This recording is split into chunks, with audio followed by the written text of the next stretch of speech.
तो एक बार फिर से स्वागत है आप सभी का आपके अपने YouTube channel study with Naresh sir में।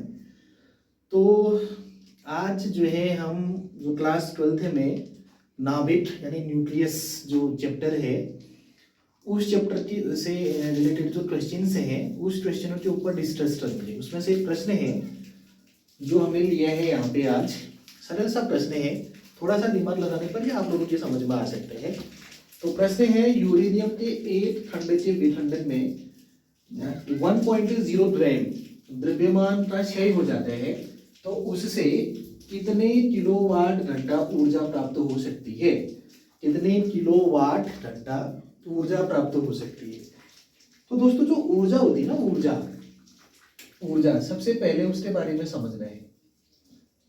ऊर्जा का जो मात्रक होता है, ऊर्जा का मात्रक होता है जूल।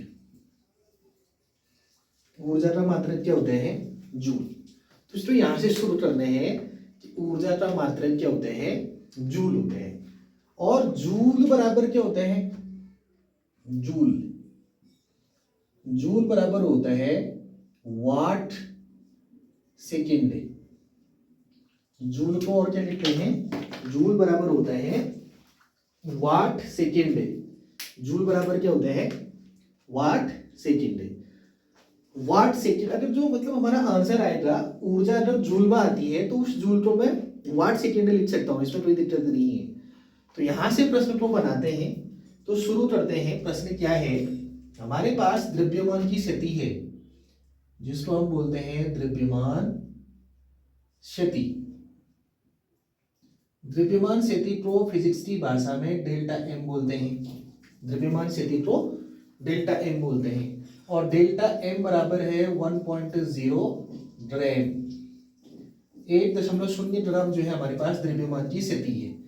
अब मैं ग्राम को किलोग्राम में बदलूं तो 1.0 गुणा 10 की घात ऋण 3 करना पड़ेगा, इतना केजी हो जाएगा।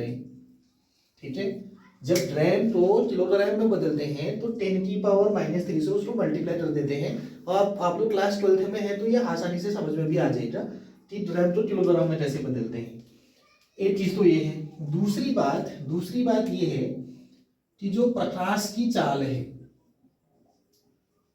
प्रकाश की चाल जो भी है, प्रकाश की चाल को सी से दिखाते हैं और सी बराबर होता है 3 गुणा 10 की घात 8 मीटर पर सेकेंड।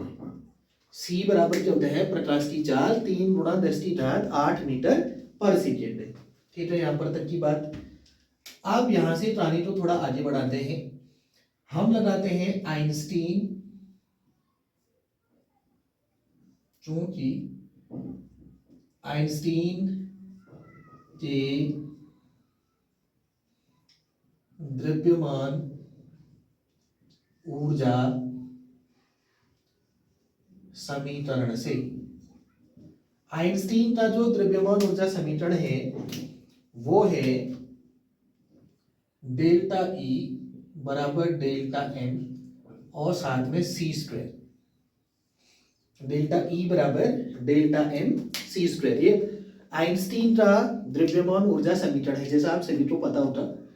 तो इसमें सारी चीजें पुटअप करते हैं तो हमें ऊर्जा मिलेगी डेल्टा ई बराबर डेल्टा एम। डेल्टा एम ये है 1.0 इंटू 10⁻³ और प्रकाश की चाल है 3 गुणा 10 की घात 8। यहाँ सी का स्क्वायर है तो सी तो ये है भैया, सी का स्क्वायर है तो यहाँ सी का स्क्वायर हो जाएगा। ठीक है, अब इसको सॉल्व करते हैं। सॉल्व करेंगे तो 1.0 इंटू 10⁻³ इसको ऐसे कैसे रहने देते हैं।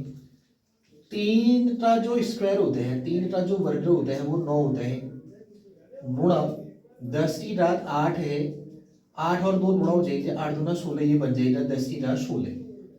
अब इस 8 और 9 को गुणा कर देते हैं। 9 × 9 9.0 गुणा 10 की घात 16 ये है और ऋण 3 ये है, 16 ऋण 3, तो ये बनेगा 9.0 गुणा 10 की घात 16 में से 3 माइनस हो जाएगा तो 10 की घात 13। तो हमारे हिसाब से जो ऊर्जा है, प्रश्न यही है कि जो ऊर्जा है वो कितनी प्राप्त होती है। ऊर्जा जो है वो 9.0 गुणा 10⁻13 जूल प्राप्त होती है। परंतु प्रश्न में क्या बोला है, प्रश्न ये बोलता है कि आपके पास जो ऊर्जा प्राप्त होती है उस ऊर्जा को किलोवाट घंटा में बदलो। उस ऊर्जा को किलोवाट घंटा में बदलना है हमने। तो सबसे पहले क्या लिख देते हैं, मैं जो अभी बात कर रहा था, जूल जो होता है वो वाट सेकेंड होता है। तो इस जूल की जगह 9.0 गुणा 10⁻13 और इधर लिख देता हूं मैं वाट सेकेंड। 9.13 9.0 गुणा 10⁻13 वाट सेकेंड। अब एक चीज तो समझ में आ रहा होगा, जो मात्रा करने चाहिए उसमें हमें वाट की जरूरत है, वाट तो ले आए हैं, पर हमें सेकंड की जरूरत नहीं है, हमें घंटे की जरूरत है। फिर किलोवाट घंटे की जरूरत है। तो किलोवाट घंटे में बदलने का तरीका क्या होता है, जो भी वाट सेकंड है सबसे पहले इसको किलो में बदलते हैं। 9.0 गुणा 10⁻13 है, इसको 1000 का बार लगा देते हैं। तो जैसे ही इसको 1000 का बार लगाएंगे तो ये बन जाएगा किलो, साथ में वाट, साथ में सेकंड। तो जब इसको 1000 का बार लगाए जाते हैं दोस्तों तो ये बन जाता है किलोवाट सेकंड। अब 1000 को हम क्या कर सकते हैं, 1000 के साथ क्या छेड़खानी हो सकती है। जो 1000 है इसको 10⁻3 लिख सकते हैं हम। 1000 मतलब 10 गुणा 10 गुणा 10। अगर 10 3 बार गुणा हो जाता है तो 1000 मिल जाता है। तो ये जो 1000 है इस 1000 को 10⁻3 लिख देने हैं ऐसे। अब इस 10⁻3 को ऊपर ले चलते हैं। 9.0 गुणा 10⁻13, ये 3 ऊपर जाएगा तो ऋण 3 हो जाएगा। तो ये बना 9.0 गुणा 10⁻10, ये है किलो वाट सेकेंड। अब जो चाहिए था किलोवाट वो तो आ गया है, अब जो चाहिए वो घंटा चाहिए, परंतु अब यहाँ हमारे पास है सेकेंड। अब सेकेंड को घंटे में बदलते हैं तो कैसे बदला जा सकता है, 9.0 गुणा 10⁻10 है। जब मैं इसको 60 से बार लगाऊंगा, सेकेंड को 60 से बार लगा दो 2 मिनट में बदल जाते हैं। फिर मिनट को और 60 से बार लगा दो तो फिर वो घंटे में बदल जाता है। आराम से, कोई जल्दबाजी नहीं है, आराम से समझ रहे हैं। सेकेंड को मिनट में बदलने के लिए इस 60 से बार लगाए हमने, फिर उस मिनट को 60 से और बार लगा दो तो फिर वो घंटे में बन जाएगा। अब ये बन गया, अब ये बना किलो वाट घंटा, ठीक है इतना। अब क्या कर देते हैं, एक टर्म हो सकता है 9.0 गुणा 10⁻10 है 36, 6 और 6 को गुणा कर देते हैं, 6 6 36 हुआ। 1 0 ये है, 1 0 है, 2 0, यानी 60 गुणा 60 बराबर 3600। इसमें कोई दिक्कत नहीं है। अब क्या कर सकते हैं, ये जो 3600 है, अच्छा ये करने की जरूरत नहीं थी। 3600 को मैं क्या लिख सकता हूँ, 9.0 गुणा 10⁻10 तो ऊपर में है, 3600 को मैं लिख दिया 36 गुणा 100। 3600 को क्या लिख सकते हैं दोस्तों, 36 गुणा 100। तो ये बनेगा 9.0 गुणा 10⁻10। 36 को ऐसे ही रहने देते हैं, 100 को लिख देते हैं 10⁻2। ये जो 100 है उसको 10⁻2 लिख दिया, 36 ऐसी रहे ऐसा। अब 9.0 गुणा 10⁻10 ऊपर में है, 36 को रहने देते हैं नीचे, 10⁻2 को ऊपर ले चलेंगे तो ये बन जाएगा -2।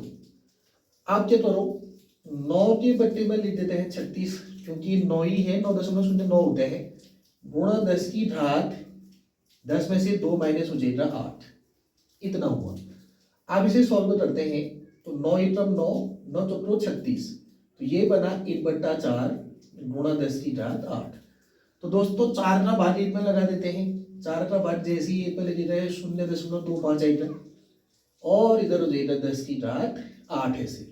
तो 1 स्थान दशमलव आगे किसका देता हूं, 2.5, ठीक है, और इसमें से एक कम हो जाएगा, ये बन जाएगा 10⁻7। इतना किलोवाट घंटा, ये आंसर है।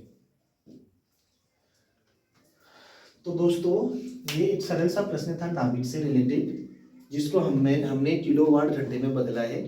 और ऐसी ढेर सारे और प्रश्न और देखने के लिए हमारी चैनल के साथ बने रहें। चैनल को लाइक करें, शेयर करें सब्सक्राइब करें।